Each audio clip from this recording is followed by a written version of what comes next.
17 তারিখে তোমরা ছাত্র রাজনীতি বিষয়ে নিষিদ্ধ করবার জন্য বা ছাত্র রাজনীতি হল কেন্দ্রিক করবার জন্য যে সিদ্ধান্ত নিয়েছো সেই ব্যাপার আমি সেটা শেষ করতে দাও। সেই অনুযায়ী হল প্রশাসন সিদ্ধান্ত নিতে পারবে। এখন দ্বিতীয় যেটা পয়েন্ট সেটা হলো হলে কথা শেষ করতে দাও। তারপরে হলো ডাকসু কেন্দ্রিক যে কাজকর্ম, ডাকসু কেন্দ্রিক যে প্যানেল, ডাকসু কেন্দ্রিক যে কাজ সেটা করতে দিতে হবে।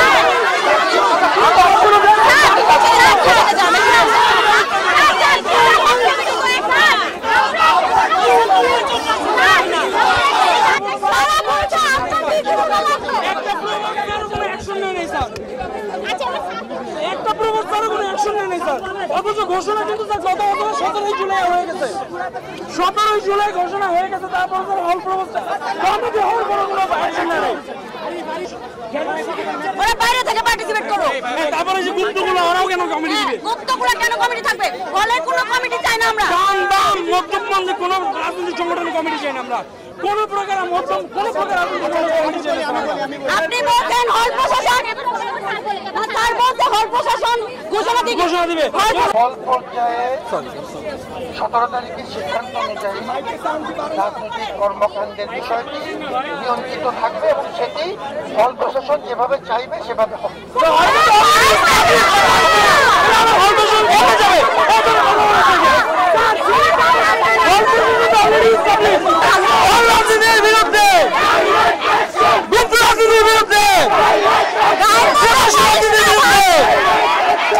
ছাত্র সংগঠনগুলো কিভাবে অংশ নিবে, আবার কমিটি না দিয়ে কিভাবে এটার সাথে আমরা কিভাবে করবো, এগুলো কিভাবে তারা তো কাজ করতে হবে। আবার আমরা চাই না যে তারা রেগুলার নিবন্ধন রাজনীতি করুক। সেক্ষেত্রে এদের সাথে আমাদের কথা বলতে হবে। 17 জুলাই আমাদের যে শর্ত দিয়েছিল প্রত্যেকটা হলগুলাতে যে হলের যে দলীয় ছাত্র রাজনীতি সেটা হলগুলাতে শিক্ষার্থীরা মেনে নেবে না। সেই জায়গা থেকে আজকে যেভাবে হল কমিটি ঘোষণা করেছে এবং যারা গুপ্ত তারা তাদের যে গুপ্তভাবে তাদের কার্যক্রম পরিচালনা করছে, আমরা উভয়ের পক্ষেই নিন্দা জানাচ্ছি এবং এগুলোর বিরুদ্ধে প্রশাসনের স্টেপ নেক এবং আমরা সেটি চাচ্ছি। আমি ঢাকা বিশ্ববিদ্যালয় শহীদ সাজ্জাদ জহুরুল্লাহ কলের 20-21 সেশনের একজন শিক্ষার্থী। আমরা এখানে এসেছি যে ঢাকা বিশ্ববিদ্যালয়ের হলগুলোতে আপনারা সবাই জানেন বর্তমানে দুই ধরনের পলিটিক্স এক্সিস্ট করে, একটা প্রকাশ্য পলিটিক্স এবং একটা গুপ্ত পলিটিক্স। এবং আমরা চাই যে প্রকাশ্য এবং গুপ্ত পলিটিক্স আজকের পর থেকে হলগুলোতে যাতে নিষিদ্ধ করা হয়। এই গত 5 মিনিট আগে আমাদের ঢাকা বিশ্ববিদ্যালয়ের মাননীয় প্রক্টর স্যার ভিসি স্যারের নির্দেশ অনুযায়ী বলেছেন যে ঢাকা বিশ্ববিদ্যালয়ে 2024 সালের 17 জুলাইয়ের যে ছাত্র রাজনীতি নিষিদ্ধের যে পরিপন্থী, সেই পরিপন্থী অনুযায়ী ঢাকা বিশ্ববিদ্যালয় হলগুলোতে আজকের পর থেকে প্রকাশ্যে এবং গুপ্ত রাজনীতি নিষিদ্ধ থাকবে।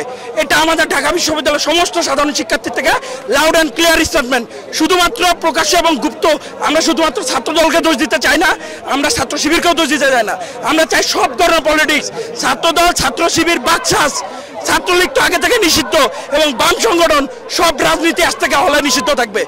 বান্ডেল থাকলে প্রতি সেনমানিতে টাকা বাঁচবে। বিকাশ সেনমানি বান্ডেল কিনে জিতুন প্রতি লেনদেনে।